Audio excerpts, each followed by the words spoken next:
Headlines this morning: a panel of inquiry on community land disputes say they are committed to just and timely conclusion of the process. Youth leaders call for effective punishment of electoral offenders as catalyst for credible elections. President Buhari calls for calm in Cross River as inter-community violence leads to many deaths. On the foreign scene, U.S. law firm indicts Myanmar authorities of genocide. Good morning and welcome to the news. My name is Nonye Ngokoye. The administrative panel of inquiry set up by the state government to work out modalities for the peaceful settlement of land disputes between communities in the state says it is keen to ensuring speedy and just conclusion of the lingering process. The chairman of the five-man panel, retired Justice Kalejine Anebogo, stated this during the panel sitting in Oka. Our correspondent Daniel Ezigu attended the session and our reports.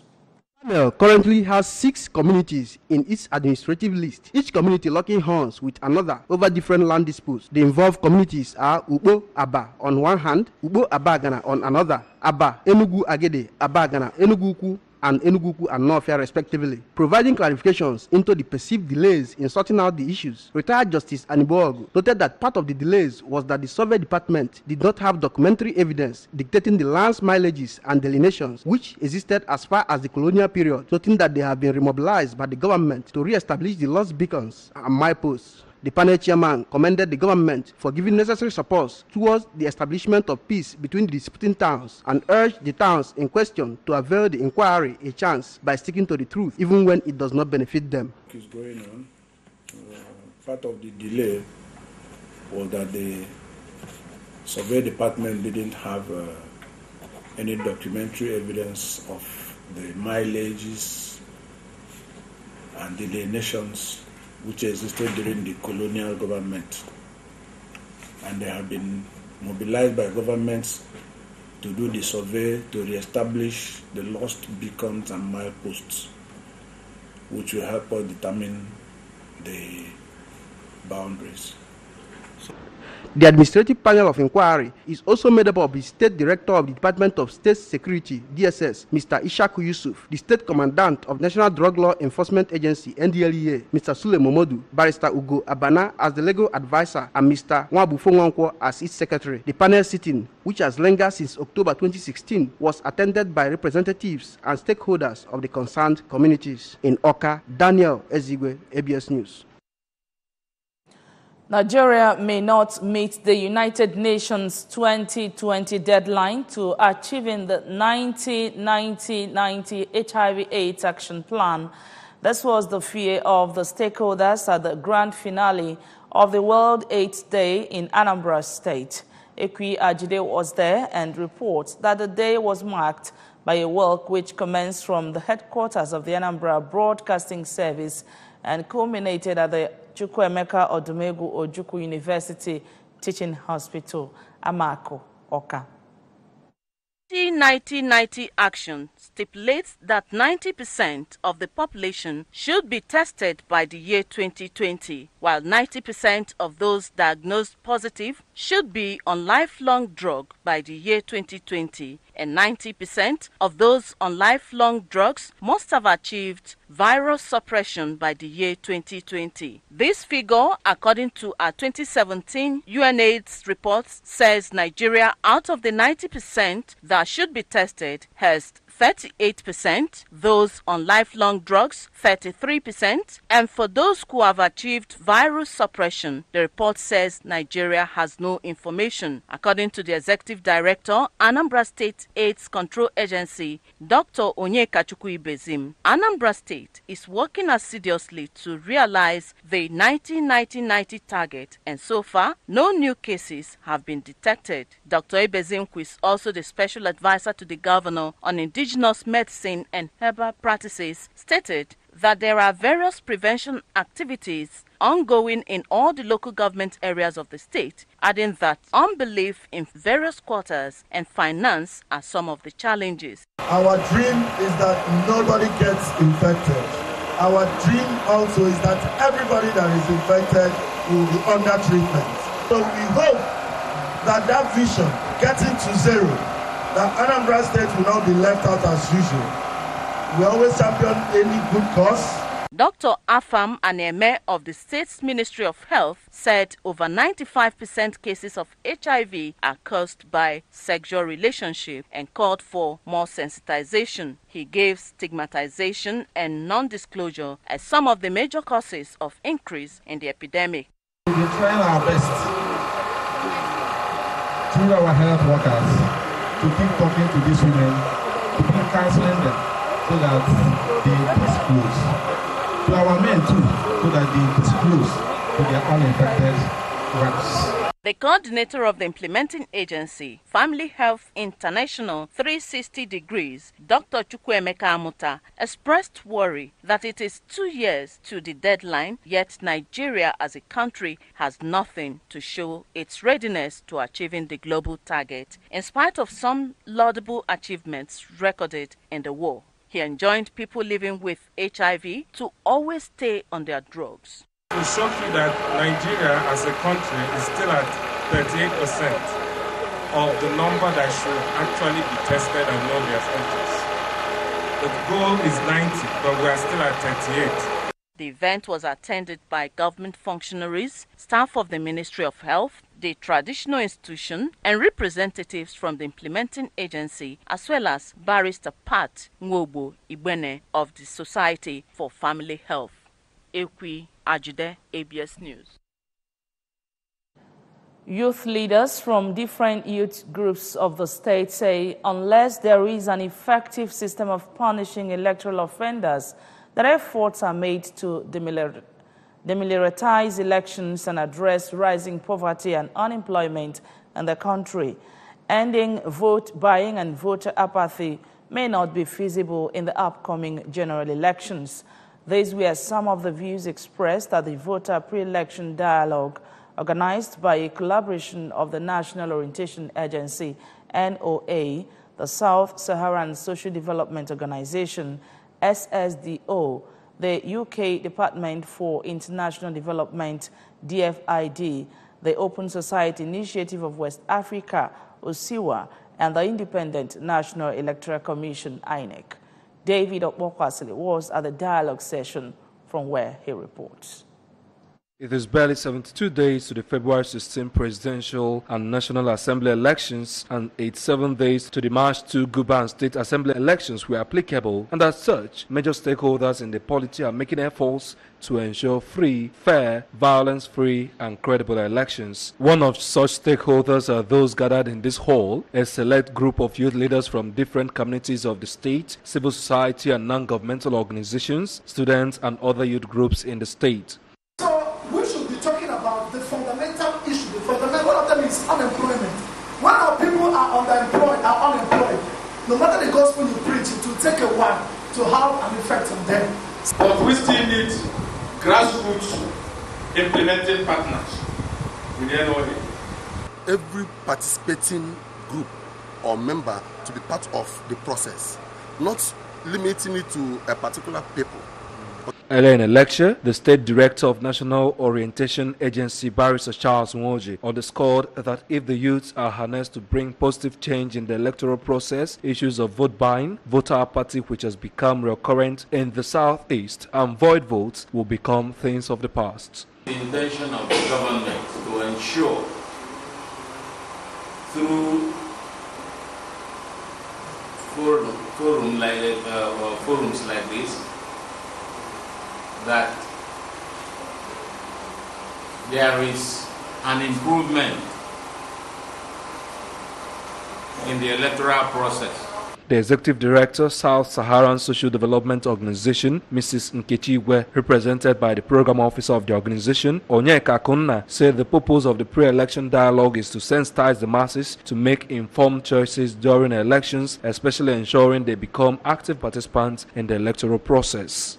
Our vision is a society where sustainable development is achieved for women and children, and also including youth. In Oka, this is David Okwokwasili reporting for ABS News. 14 deacons have been made priests in the Anglican Diocese of Agwata during an Advent ordination presided over by the Bishop of the Diocese, Right Reverend Samuel Ezofo. Correspondent Chibuzo Obidike, who covered the event for the ABS, now reports. Performing the ceremony at the Cathedral Church of St. John, Ekulobia, in Agwata local government area, Bishop Ezofo charged the new priest to accept the Holy Scriptures as revealing all things necessary for eternal salvation through faith in Jesus Christ. He charged them to be determined and be diligent in their reading and study of the Holy Scriptures, and in seeking the knowledge of its teachings that will make them stronger and more able ministers of God. Bishop Ezofo urged the new priests to always believe in the doctrine of the Christian faith, in addition to respecting the constituted authorities. The Anglican prelate, who stressed the need for the ministers of God to always use their vocation in promoting peace and unity, urged them to fashion their life and that of their household in the way of Christ. Look up to the person who called them into the ministry. The ministry belongs to God. They should look up to Him, be faithful to Him, obey Him, and then He will help them to make a success of the ministry. Earlier in a sermon, the ordination retreatant, Venerable Godi Eze, from the Anglican Diocese of Nsukka, who spoke on the topic, the endangered church, regretted that dangerous hunters do exist in the church and called for all hands to be on deck to save the church from further disintegration. He encouraged the newly ordained priests to preach the gospel of God without fear or favor, as God has raised them to become His messengers. The answer is that we have some dangerous hunters, and they don't go to the bush to hunt. They don't go any other place. You are the target. Your family is the target. The church is the target. But I pray today that these dangerous hunters, they have missed their way. I said they can't get you. I said they can't get this church of Jesus. In their various interviews, three of the newly ordained priests, Reverends Chibuike Ekwonye, Victor Ezedinachi, and Samuel Okpala, acknowledged that it was indeed a great moment of joy for them, assuring that they will put in their best for the growth and development of the church and society at large. Who say to forgive, they are forgiven, and who say to return, they are returned. Be a faithful dispenser of the word of God and of the holy sacraments, in the name of the Father, and of the Son, and of the Holy Spirit. The diocesan team, led by the Chancellor, Justice Pete Obiora, administered the oath of canonical obedience on the new priests, while Bishop Ezofo anointed their foreheads with oil, in addition to presenting them with Holy Bible as a mark of authority. The President General of the Joint Council of Knights, Church of Nigeria Anglican Communion, Sir Isaiah Ezezika, was among those that attended the ceremony. From the Cathedral Church of St. John, Ekulobia, in Agwata local government area, Chibuzo Obidike, ABS News. ABS congratulates you and pray for greater grace in piloting the affairs of the church. Moving on, speakers at this year's Fresh Manna Conference have called on ordained ministers of God to return to the act of sacrificial missions work instead of what they described as playing to the gallery. The conference, which held at the All Saints Cathedral Onitsha with the theme, Take Up Your Cross and Follow Me, had in attendance Christians from different parts of the country. Ogochukwu Orano completes the story taken from here. Speaking at the conference, Bishop on the Niger, Right Reverend Owen Nwokolo, explained that the Fresh Manna Conference is an annual event of the Diocese on Niger, meant for teaching and reviving of Christians to be fully committed to their faith. Bishop Nwokolo said the program trains Christians to be like Christ, urging them to take up their cross and follow Him, as the cross signifies commitment and total surrender. Our aim at making our members and entire Christian community in the state and beyond to look up to Jesus as the example for their spiritual growth.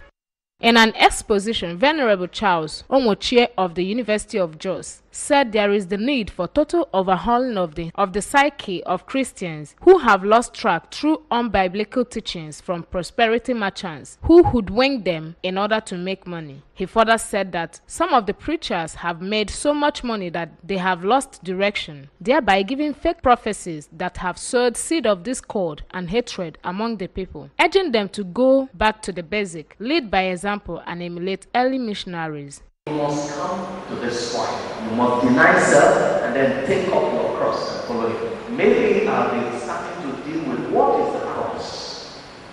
Venerable Professor Chinedu Nebo, former Prime Minister, led other ordained men of God to train conferees family matters, where challenges facing families were discussed and solutions preferred. The program drew delegates from various parishes under the diocese and beyond, where they joined their voices in prayer and worship to God.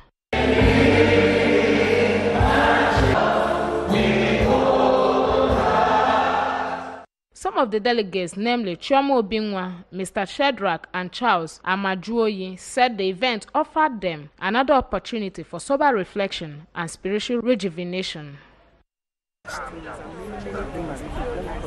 many of us that thought we've known all, we are seeing more mysteries about God in this conference. What do you think about how you can be on your own private business? Recycling something. He teach us how you can be on your own private recycling, like waterproof and picking off papers and go and recycling it to use it to do many other things.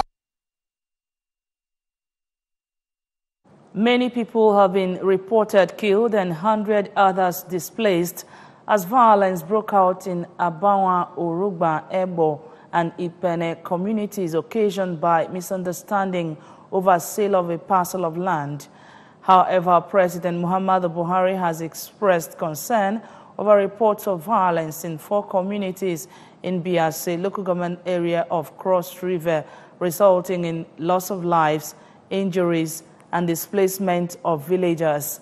The president, in a statement by his senior special assistant on media and publicity, Malam Garba Shehu, called for calm and restoration of peace in the affected communities bordering Abia State. President Buhari, who commended the state government for the steps taken so far towards bringing peace to the area, also lauded the State Police Command for speedily mobilizing its personnel to the affected communities to contain the crisis. He urged all stakeholders to cooperate and ensure that lasting peace returned to the affected areas. Now, business news. The Central Bank of Nigeria has said the Anchor Borrowers Program, ABP, has created 2.5 million jobs across the country. The governor of CBN, Godwin Emefiele, disclosed this at the annual bankers' dinner and said that an agricultural program was launched by President Muhammadu Buhari in 2015 and is aimed to create a linkage between anchor companies involved in the processing and smallholder farmers of the required key agricultural commodities. According to Emefiele, as at October 2018, a total number of 800,000 farmers cultivating about 800,000 hectares across 16 different commodities have so far benefited from the Anchor Borrowers Program, which has generated over 2.5 million jobs across the country. He said that it is in light of the success of the Anchor Borrowers Program with regards to cultivation of rice and maize that the Monetary Policy Committee, in its last meeting on the 21st of November 2018, recommended that the Anchor Borrowers Program be applied to other areas such as palm oil, tomatoes, and fisheries, to mention a few. And on foreign news, an international law firm hired by the United States Department to investigate last year's military crackdown on the Rohingya in Myanmar says it has found evidence of genocide, urging the international community to establish a criminal investigation into the atrocities and ensure justice for the victims. The Public International Law and Policy Group said that its findings, based on interviews with more than 1,000 Muslim-majority Rohingya who fled to Bangladesh as a result of the crackdown in Rakhine State, also found reasonable grounds to conclude that the army committed crimes against humanity and war crimes. Myanmar, a Buddhist majority country with significant numbers of ethnic minorities, has denied accusations of genocide, insisting that the military's actions were part of a fight against terrorism and were triggered by a series of attacks on police posts and border outposts by the Akan Rohingya Solidarity Army ARSA armed group. More than 700,000 Rohingya fled to the Myanmar Army's crackdown, and human rights groups say thousands died. The lawmakers' report documented more than 13 instances of grave human rights violations in the crackdown. Of the 1,024 Rohingyas interviewed in the PILPG report, 20% told investigators that they had been physically wounded in the attacks.